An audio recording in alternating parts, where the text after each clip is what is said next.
Apa sebenarnya kesalahan GISB ni? Apa yang GISB dah buat sehingga mereka diinaya sebegitu? Sebab daripada peringkat awal, GISB dilaporkan dalam media-media utama, keluar berita, keluar surat khabar penuh dalam sosial media yang GISB ni telah mengajar kanak-kanak meliwat dan diliwat. Ini menyebabkan ramai yang rasa marah.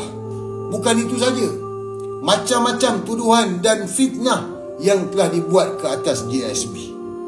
Tetapi sehingga hari ini, saya nak tanya dengan korang semua, apa pertuduhan yang telah dikenakan ke atas GISB?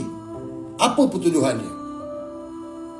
Segala tuduhan yang sebelum ini dilemparkan ke atas GISB, tidak ada pertuduhan.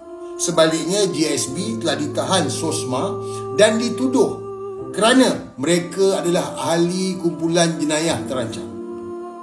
Jadi tidak ada pertuduhan ajar kanak-kanak meliwat, diliwat ataupun mana-mana mangsa yang diliwat. Tak ada pertuduhan itu semua. Melainkan mereka ini ahli kumpulan jenayah terancam. Okey, mereka dituduh atas jenayah yang kita nak tahu. Apa jenayah yang GISB buat yang mana sehingga mereka ini dituduh sebagai ahli kumpulan jenayah terancam? Adakah GISB membunuh orang? Kita tak pernah dengar. Adakah GISB ini terlibat dalam rompakan? Tak ada. Adakah GISB ini kaki pau? Tak ada. Jadi apa sebenarnya jenayah terancam yang dilakukan oleh GISB? Saya nak ajak semua untuk berfikir perkara ini dan kita tanya dalam diri kita. Adakah kita nak jadi sebahagian daripada puak yang mana memfitnah, menginaya sesama orang Islam kita, sesama Melayu ni, dengan meruntuhkan perniagaan? Dan akhir kata, saya nak minta korang semua cuba tengok balik apa yang berlaku kepada aset-aset GISB. Kedai-kedai GISB, duit dia, barang-barang dia. Apa yang berlaku pada aset-aset GISB? Saya minta mana yang tengok BTT ni, tolong tanya dalam diri dan tolong fikir apa yang saya cakap.